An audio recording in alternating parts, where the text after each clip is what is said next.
ఫిబ్రవరి 14 అనగానే మనకి Valentine's day గుర్తొస్తుంది.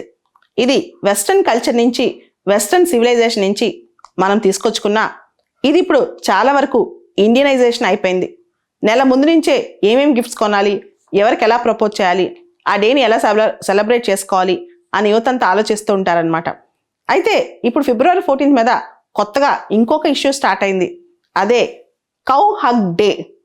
నెటిజన్స్ దీనిపైన చాలా భారీగానే రియాక్ట్ అవుతున్నారు. కొంతమంది దీనిపైన సరదాగా జోక్స్ కూడా వేస్తున్నారు. అసలు ఈ కౌ హగ్ డే కథనం ఏంటో ఒకసారి చూద్దాం. Animal welfare board of India వాళ్ళు ఒక నోటీస్ జారీ చేశారు. ఎవరైతే గోమాత ప్రేమికులు ఉంటారో ఫిబ్రవరి 14న కౌస్ని హగ్ చేసుకోవాలని చెప్పి, దీన్ని కౌ హగ్ డేగా సెలబ్రేట్ చేసుకోవాలి అని చెప్పి, తమ ప్రేమను కౌస్తో పంచుకోవాలి అని చెప్పి, ఈ కౌ హగ్ డేకి సంబంధించి ఎనిమల్ వెల్ఫేర్ బోర్డ్ ఆఫ్ ఇండియాకి department of Animal husbandry and daring వాళ్ళ దగ్గర నుంచి డైరెక్షన్స్ వచ్చాయంట. స్పెషల్గా ఫిబ్రవరి 14 రోజున కౌ హగ్ డేని సెలబ్రేట్ చేయమని, చేసుకోవాలని నోటీస్ ఇవ్వమని చెప్పి. Animal welfare board of India వాళ్ళ కథనం ప్రకారం మన వెస్ట్రన్ సివిలైజేషన్ నుంచి చాలా వరకు మన నాగరికతని, వేదిక్ సివిలైజేషన్ని మర్చిపోయాం. పాశ్చాత్య పోకడల వైపు మనం పరిగెడుతున్నాం.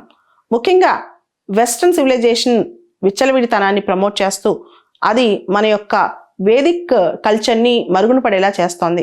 అలా కాకుండా గోమాతని ప్రేమించడం, గోమాతను పూజించడం చాలా అవసరం. మనం గోమాతని కామధేను అని పిలుస్తాం, గోమాతనిగా పూజిస్తూ ఉంటాం. కామధేను అంటే మనుషులందరికీ సమృద్ధినిస్తుంది, జీవ వైవిధ్యాన్ని కాపాడుతుంది, గ్రామీణ ఆర్థిక వ్యవస్థని పెంపొందిస్తుంది, అంతేకాదు జీవనాన్ని మెరుగుపరుస్తుంది. ఇలాంటి గోమాతని మనం వదిలేసేసి మనం దాన్ని పూర్తిగా దూరం చేసుకుంటున్నాం. గోమాత అనేది కేవలం ఒక మనం చూసే చుట్టుపక్కల ఉండే ఇతర జీవచరాలా కాదు, స్పెషల్ రిలవెన్స్ ఉంది భారతదేశంలో. దాంతోపాటు ఇండివిజువల్గా అంటే వ్యక్తిగతంగాను కలెక్టివ్గాను గోమాతని పూజిస్తే, గోమాతను ప్రేమిస్తే, గోమాతను కౌగలించుకుంటే మనకి ఎమోషనల్ రిచ్నెస్ పెరుగుద్ది. దాంతోపాటు ఇండివిజువల్ అండ్ కలెక్టివ్ హ్యాపీనెస్, వ్యక్తిగతంగాను సమిష్టిగాను ఆనందం, సమృద్ధి పెరుగుతాయి. మానవాళికి కొంత జంతువుల్ని ప్రేమించడం, సెంటిమెంట్స్ కూడా పెరుగుతాయని చెప్పి Animal welfare board of India వాళ్ళు ప్రకటించడం జరిగింది. దాంతోపాటు వెస్ట్రన్ సివిలైజేషన్, పాశ్చాత్య పోకడలు, పాశ్చాత్య విచ్చలవిడితనం అనేది మన దేశంలో బాగా ఎక్కువైపోయింది. దీంతో మనం పాజిటివ్ ఎనర్జీని కోల్పోతున్నాం. దాన్ని తెచ్చుకోవాలంటే ఇటువంటి డేస్ని ముందుకు తీసుకురావాలి. ఇటువంటి సివిలైజేషనల్ మనకున్న కల్చర్ను మళ్ళీ తిరిగి రీఇనోగ్రేట్ చేసుకుని ప్రమోట్ చేసుకోవాలంటే మనం పాత రోజులు ఏదైతే కల్చర్ పాటించామో దాన్ని మళ్ళా పెంపొందించుకోవాలి, దాన్ని మళ్ళా ముందు తీసుకోవాలి. దీనివల్ల మనకి మరింత శక్తి వస్తుంది, సమృద్ధి లభిస్తుంది. అంతేకాదు మానవ జీవనానికి మూలం పశు సంపద, జీవ వైవిధ్యం, దాన్ని మనం కోల్పోతున్నాం. సో భారతదేశంలో గోమాతకున్న రిలవెన్స్ ఇంకా ఏ దేశంలో లేదు. ఇటువంటి రిలవెన్స్ని మనం కాపాడుకుందాం. దీనికోసం కౌ హగ్ డేని స్పెషల్గా ప్రమోట్ చేసుకుందాం అని చెప్పి అప్పీల్ చేశారు. అయితే Animal welfare board of India వాళ్ళు ఈ సంవత్సరం చాలా షార్ట్ నోటీస్లో వాళ్ళకి డైరెక్షన్ రావడం వల్ల వాళ్ళు ఎటువంటి ప్రోగ్రామ్ ఆర్గనైజ్ చేయలేకపోతున్నారంట. కానీ ఎవరైతే గోమాతను ప్రేమిస్తున్నారో వాళ్ళందరూ కూడా ఆ రోజున స్పెషల్గా వెళ్ళి గోమాతలను కౌగిలించుకోవాలని చెప్పారనమాట. అయితే యువత అందరూ దీనిపైన క్రిటిసైజ్ చేస్తున్నారు. చాలామంది యువత దీని మీద కామెంట్స్ కూడా చేస్తున్నారు. స్పెషల్గా వ్యాలంటైన్స్ డేనే ఎందుకు పట్టుకున్నారు గోమాతను ప్రేమించే దినోత్సవంగా? మనం చూస్తున్నాం కదా వ్యాలంటైన్స్ డే కల్చర్ అనేది ఎలా ఉందో, దీన్ని కౌంటర్ చేయడానికి చేస్తున్నారా? దీని మీద చాలా గొడవలే జరుగుతున్నాయి. అయితే గోమాతను ప్రేమించడం తప్పు కాదు, గోమాతను కౌగిలించుకోవడం తప్పు కాదు. అది వ్యాలంటైన్స్ డే రోజే చేయాలా, వ్యాలంటైన్స్ డే రోజే మనం అది భరించాలా అని చెప్పి అడుగుతున్నారనమాట. ఇక్కడ ఒక క్వశ్చన్. వ్యాలంటైన్స్ డే అనేది నిజంగా అంటే ప్రతి Father's Day, Mother's Day, Women's Day ఇవన్నీ ఎలా సెలబ్రేట్ చేసుకుంటామో వ్యాలంటైన్స్ డే కూడా అలాంటి డేనే. కాకపోతే ప్రేమకు విచ్చలవిడితనానికి చాలా తేడా ఉంది, ప్రేమకు విశృంఖలానికి చాలా తేడా ఉంది. సో అది తెలియకుండా యువత ఏ దారిని పడితే ఆ దారిన ఆ రోజున ఒక డే పెట్టుకుని ఇష్టం వచ్చినట్టు సెలబ్రేట్ చేసుకోవడం కాదు.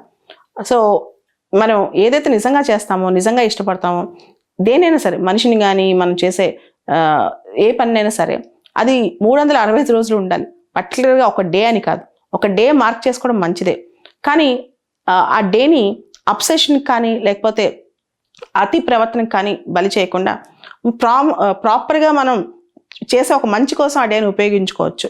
కానీ ఈ విధంగా అంటే విశృంఖలానికి తీసుకెళ్తే ఏదైనా ఎక్స్ట్రీమిటీస్ మంచిది కాదు. ఇద్దరు పొలిటికల్ థింకర్స్ని ఇక్కడ చెప్పాలనుకుంటున్నాను. ఒకళ్ళు జేఎస్ మిల్, ఇతరులకు హాని కలిగించినంత వరకు అంటే హార్మ్ ప్రిన్సిపల్ అనమాట.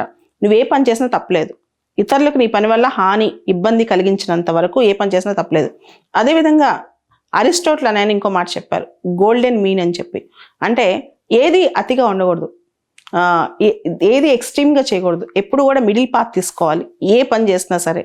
సో అది వ్యాలంటైన్స్ డే అయినా కౌ హగ్ డే అయినా ఏదైనా సరే ఏది విశృంఖలం కాదు, ఏదైనా సరే ప్రాపర్గా it should be like A genuine thing అనమాట. దాంతోపాటు ఇక్కడ మనం Animal welfare board of India గురించి కూడా కొంచెం తెలుసుకోవాలి. Animal welfare board of India మొదట్లో దాని హెడ్ క్వార్టర్స్ చెన్నైలో ఉండేవి. అది 1962లో ఏర్పాటైందనమాట. దాని ఫస్ట్ చైర్మన్, ఫస్ట్ హెడ్ దానికి రుక్మిణీదేవి అరుండేల్. ఆమె ఎనిమల్ లవర్, ఆవిడ డాన్సర్ కూడా, చాలా famous Bharatanatyam dancer Rukmini Devi అరుండేల్.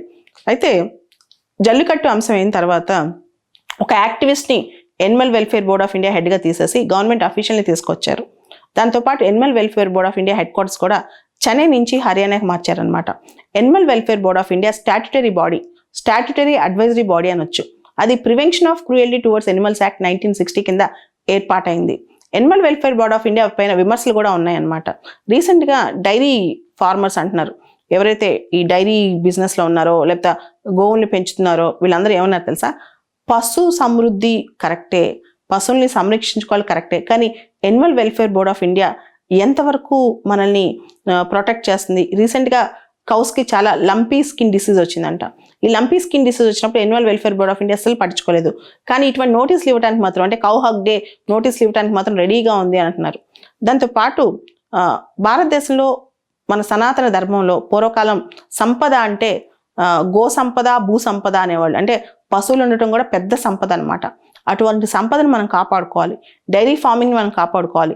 Cow is a sentiment, no doubt about it. Cow అనేది అంటే గోవు అనేది మనందరికీ సెంటిమెంట్, ఆవు అనేది, దానిలో ఎటువంటి అనుమానం లేదు. కానీ ఆ సెంటిమెంట్కి కౌ హగ్ డేగా నామకరణం చేసి అది వ్యాలంటైన్స్ డే రోజు పెట్టాలా వద్దా అనేదే పెద్ద సమస్య. దానికి మీరే సమాధానం చెప్పాలి.